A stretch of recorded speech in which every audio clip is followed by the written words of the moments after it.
بسم الله الرحمن الرحيم.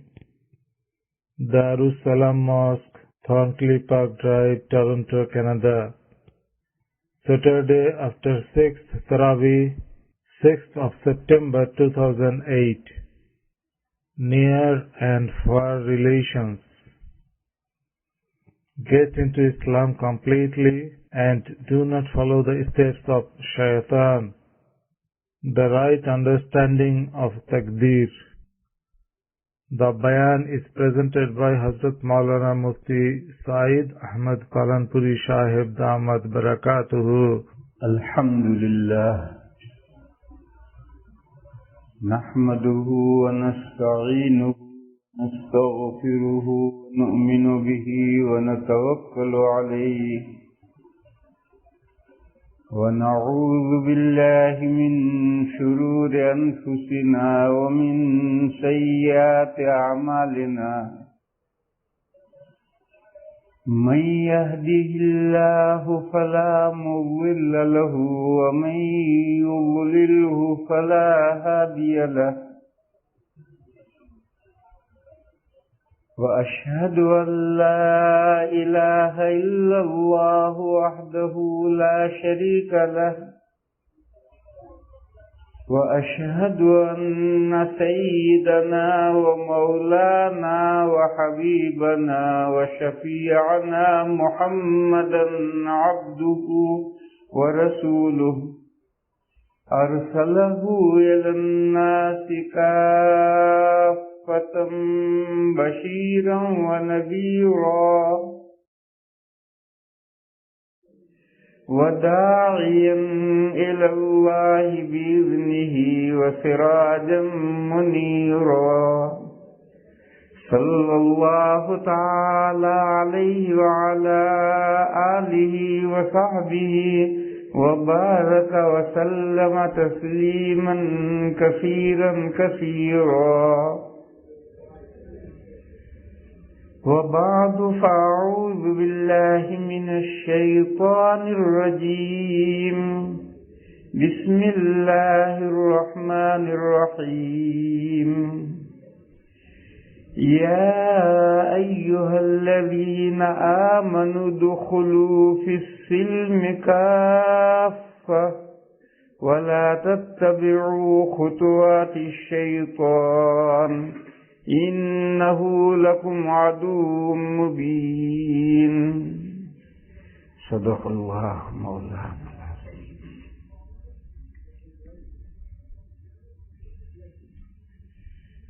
بزرگوں اور بھائیوں، کل ایک مسئلہ ضمناً آ گیا تھا.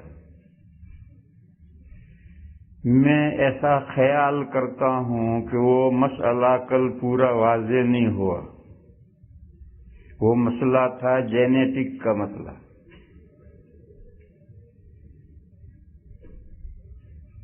جینیٹک کہتے ہیں سائنس آف ہیریڈیٹی.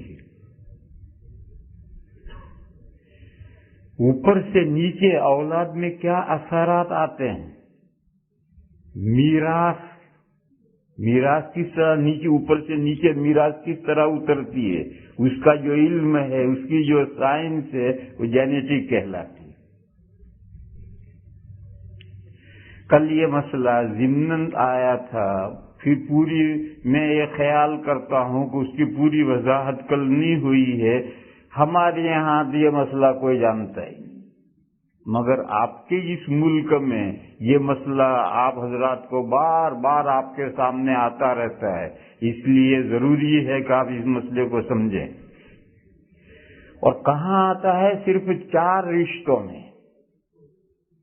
کسی نے چچا زاد بہن سے شادی کی، پھوپھی زاد بہن سے شادی کی، ماموں زاد بہن سے شادی کی ہے، خالہ زاد بہن سے شادی کی ہے، تو یہ ڈاکٹر یہ کہتے ہیں کہ یہ بیماری اوپر سے آئی ہے اور قریبی رشتے میں تم نے شادی کر لی اس لیے یہ بیماری ہے اور اس کا کوئی علاج نہیں.